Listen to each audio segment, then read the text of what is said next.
Ladies and gentlemen, boys and girls, children of all ages, and venting enthusiasts the world over, welcome back to Mechanical Room Extras. Meet the team. Today we are meeting the one, the only, our product manager, Austin Rivera. Austin, how are we doing today? Good, and that is my name. That is your name. What's your middle name? Michael. Austin Michael Rivera. Yeah. Okay. Only my mother's allowed to use that, though. I'll probably keep it in the memory banks and at some point bust it out. That's fair enough. When I want to scold you for something. Austin Michael, how dare you? Yeah. Behave yourself, Austin Michael. Is that what it was in your youth? No, not at all. No. Actually, very supportive upbringing. Well, you have some boys experiences, though you are one of three brothers, right? Yeah.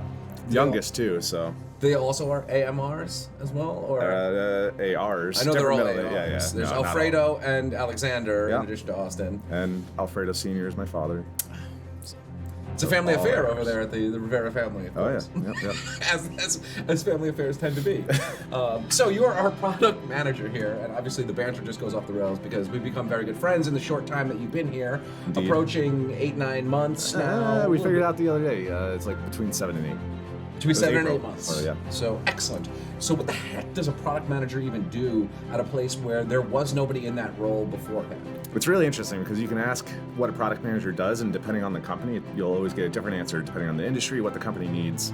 To me, it's kind of like a master problem solver, cross-organizational communication, so you get to see the overall picture, see where product is getting stuck in what phases and how to push it through, communicate from engineering to sales lingo and sales to engineering, pretty much oversee to make sure everything is going smoothly through the process. So you brought up something kind of interesting, which is the role is a bit undefined or amorphous from company to company. What's something that we don't do here that maybe a typical product manager would do at a different organization, and why? You see product managers more in software companies. They're actually pushing the software design through. There's a lot more customer interaction, a lot more fast-paced changes to be made by engineering. So it's you don't see them as much with a hardware product that you're actually much longer process, design to prototype to manufacturing. So that's why you see a lot more of an iterative process with a software company. And to be clear, you are referring to our vent systems as hardware, correct? And if you think about it, manufacturing is a hardware business. It is. So what's a big lesson that you've learned here? Because you've got experience with the startup. Obviously, we're going to talk a little bit about your military experience as well. But so you come here with really no knowledge of the product itself. We needed your expertise and your knowledge and your process, and obviously your education stuff leads to being a good product manager.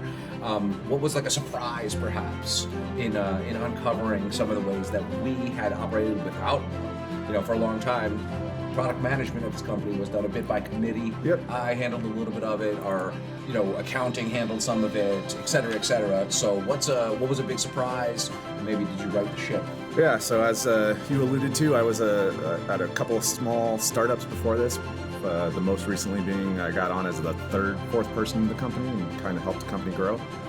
So it was definitely a startup feeling when I first got here. Not a lot of distinct process, but just a lot of all hands in. Everyone's doing something as part of the process.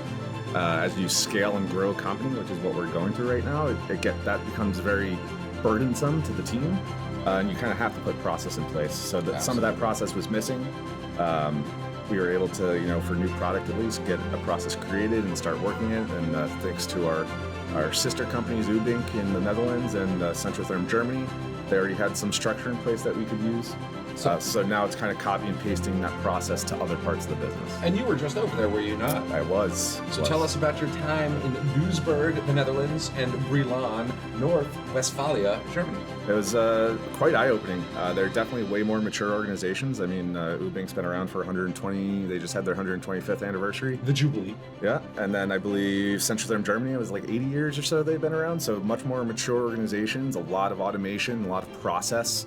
If you follow my Instagram, PM_Austin, you can see some of the videos of just their automation and the injection molding capabilities.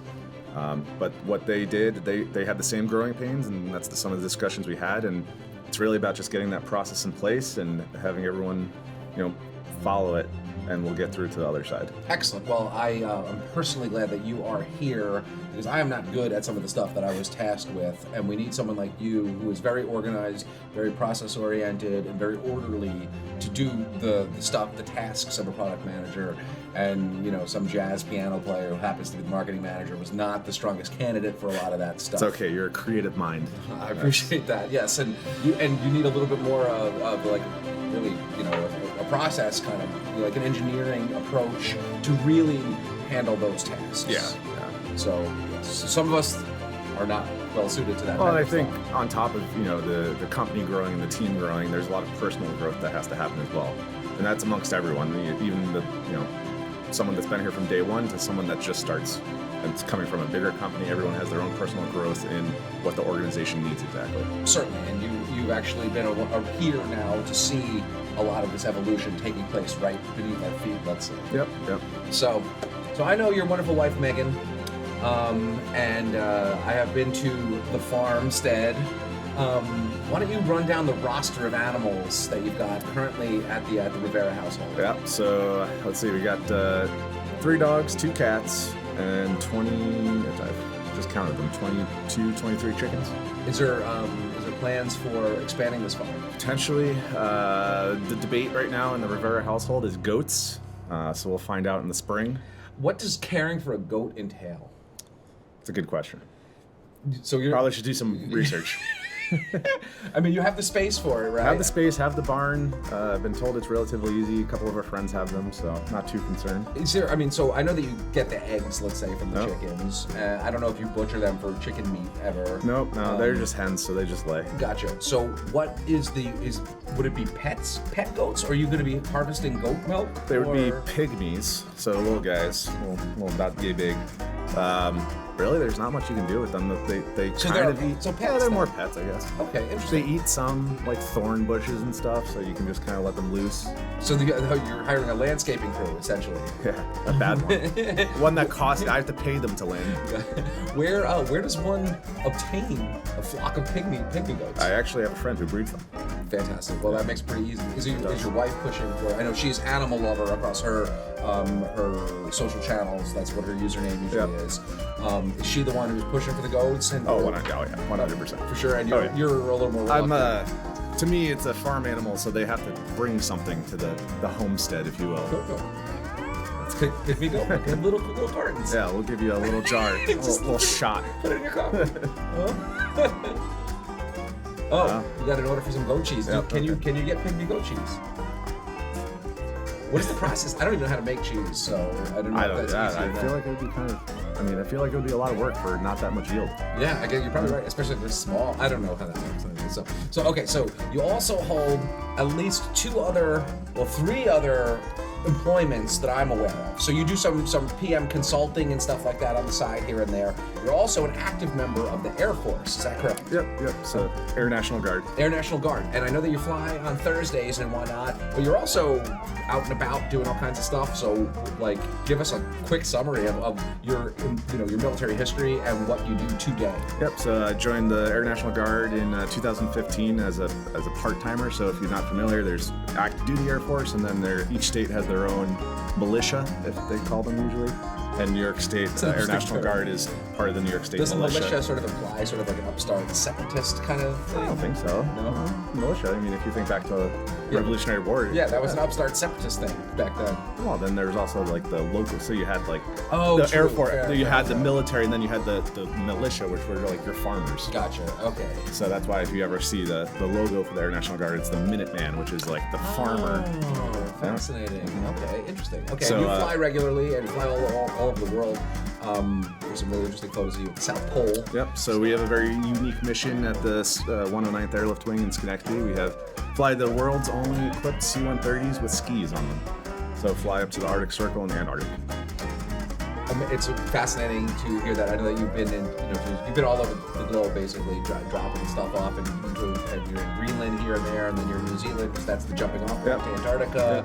So you're busy, and of course, Antarctica with skis. Your fourth employment also is ice related. Yep. So proud graduate of Rensselaer Polytechnic Institute 2014. Really big D1 hockey college school. There are no K team currently, but hopefully getting better. But yeah, my then girlfriend, her whole family worked at the rink, so I started working at the rink as a student, and it just became a thing. So now she's a full-timer at the rink. She's the Zamboni driver. And I just work the D1 games. Have you ever driven the Zamboni? I have. You have? Yes, of Was course. You had to try it out, of course. Yeah. Are you'd be able to substitute then if you could pinch hit Zamboni drive it if needed? I could. It might take a couple of dings off the boards, but Is it manual, automatic? How does that work exactly? it's hydrostatic. So it's like a tractor, so you just push to go. Okay, so Yeah. you just go for it. Yeah. And what does the Zamboni speed top out at? That's a good question. That's 5-6 I months an gotta hour? imagine it's gotta be like 10, 14. Something. Oh, really? Yeah, That's that was faster pretty than- quick. Yeah. That's faster than I thought. So, how fast can you Zamboni a rink if you just pull out all the stops and just Just buckle go? down and do for it? Just by yourself, you can Yeah. probably knock it out in 8 minutes, 10 Is minutes. there two Zambonis going at once generally? During games. For speed For purposes. speed purposes, yeah. Gotcha. Yeah, not Okay. usually.